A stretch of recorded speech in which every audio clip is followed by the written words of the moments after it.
What is going on, everybody? Welcome back to the channel, and today I have my Minnesota Vikings season preview for y'all, so let's hop into it.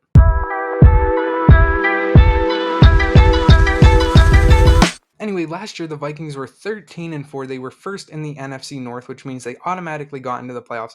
But that's where the fun stopped, as they lost in the wild card round 31-24 against the New York Giants. So a disappointing end to what was otherwise a really good season last year. And their offseason, I kind of found it a little bit funny because a lot of their notable free agent signings came on the defensive side of the ball, while as a lot of their notable re-signs came on the offensive side of the ball. So they addressed the offense by keeping the guys, they adjust the defense by bringing in guys, which I just thought was kind of funny because normally a team has like a balance of the two, but like looking at the list and when I go over it here, it kind of just tends to like kind of separate that way.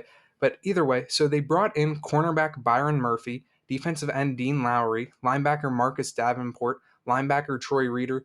They also brought in wide receiver and Keel Harry and tight end Josh Oliver. So there was a couple offensive guys that they brought in, but majority of their notable free agent signings were on that defense to help improve that group. And the guys that they re-signed, center Garrett Bradbury, quarterback Nick Mullins, a backup to quarterback Kirk Cousins, running back Alexander Madison, which is a huge re-sign because they cut Dalvin Cook as well, which I will get to in a minute.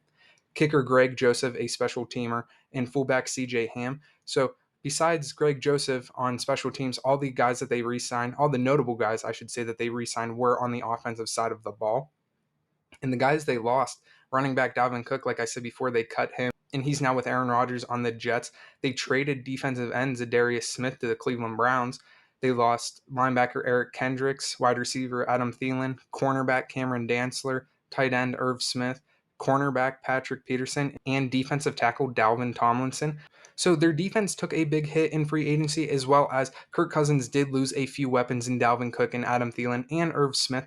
And they already had a ton of weapons on offense with Justin Jefferson, TJ Hawkinson, Alexander Madison, who's going to step up into that running back one role. And they addressed those needs also within the draft. With their first pick, they took wide receiver Jordan Addison, which once again will just be another weapon for Kirk Cousins. Hopefully he doesn't speed the rest of the season. They also brought in cornerback Mekhi Blackman, safety Jay Ward, defensive tackle Jacqueline Roy, quarterback Jaron Hall, and running back Dwayne McBride. So through the draft, they didn't have a ton of picks, but they definitely filled some of the holes on this roster just with depth guys all around the ball.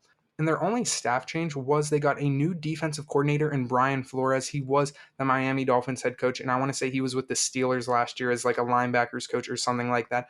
So they bring in one of the better defensive-minded guys in the NFL to take over this Minnesota Vikings defensive group, which is definitely the weak part of the team. So with all this in mind, let's move over to their schedule and my record prediction for the Vikings. Now, so in week 1, they have the Tampa Bay Buccaneers, and I do have relatively higher hopes for the Vikings this year. I think their division will come down between them and the Lions, and Tampa Bay is just on the opposite spectrum for me, is I have very low hopes for this team.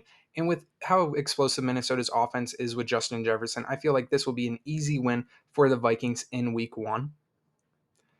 And then in week 2, they have the Philadelphia Eagles on the road. And with it being early in the season, I could very well see the Vikings dropping this game to the Eagles.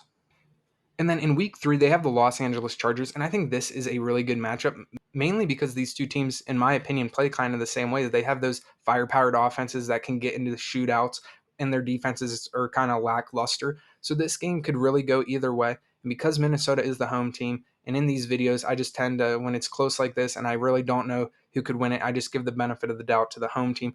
So with that logic, I will give the Minnesota Vikings the win. And then in week 4, they go on the road to Carolina and play Bryce Young and the Carolina Panthers. In this game, I do think the Vikings win relatively easily right there. And then in week 5, they have the Kansas City Chiefs come to Minnesota. And I think the Chiefs all around are just a better team than the Vikings. They got a better quarterback. They just got a better defense. So I think the Chiefs win this game and Minnesota loses. But Minnesota bounces back nicely with a win over the Bears in week 6. And then in week 7, the San Francisco 49ers come to town. And even with their quarterback uncertainty, I still think the 49ers have probably one of the most complete rosters in the NFL. They have a great defense. They got good wide receivers, a good offensive line. And because of that, I do think the 49ers get the win here against the Vikings. And then the Vikings play their first of 2 matchups against the Green Bay Packers. And I do believe that they will sweep the Packers this year. I think the Packers are probably going to finish last in the division, them or the Bears, depending on how well Justin Fields plays. So, but the Vikings win both games against the Packers. Then they travel in week 9 to the Atlanta Falcons, and I do have high hopes for the Falcons this year, but I just don't think they're on the same level as the Vikings, so I'll give the Vikings the win. And then they have the New Orleans Saints in week 10, and this game is in Minnesota. And I do think the Saints will be better than they were last year with Derek Carr at the helm, but I once again think the Vikings will beat the Saints. And then they travel and they go and play the Denver Broncos. And once again, the Broncos are one of those teams that they could be good, they could just be trash. And it's really up to how well Sean Payton coaches this team. And with all their uncertainty, I'm just going to give the Vikings the win. And then in week 12, they have their second matchup with the Bears. And I do believe they will sweep the Bears this season as well. And that brings them to their week 13 bye, sitting at a 9-3 record. So, really good season for the Vikings. They once again will probably make the playoffs. But coming out of the bye, they play the Las Vegas Raiders, and they're in the same boat as the Broncos, in my opinion. You just don't know what you're going to get with them. Are they going to be healthy? Are they going to be a good team? I just don't really know. So, the Minnesota Vikings get the benefit of the doubt right here and get the win. But then in week 15, they travel to Cincinnati and take on Joe Burrow and the Bengals. And I do believe that they will lose this game right here. And then in week 16, they have their first of two matchups against the Detroit Lions. And I do think this division is going to come down to these final games between the teams. And with this first game being at home, I do believe the Vikings will beat the Lions right here. And then we already talked about this Green Bay Packers game. And then in week 18, they close out the season at Detroit. And I do think they split the season series with the Lions and lose this game right here. So that brings the Minnesota Vikings season total to 12-5. And yes, this is worse than it was last year, but still good enough for another postseason berth. And it'll be really interesting to see how this division plays out. Is it going to be Minnesota winning it again? Is Detroit going to step up and win it? Or is Chicago or Green Bay going to absolutely play out of their minds and surprise us? But either way, let me know what you guys think of this Minnesota Vikings record. Do you think it should be higher, lower? Just leave your thoughts down below. Like the video, subscribe to the channel. I will catch you with another season preview. God bless.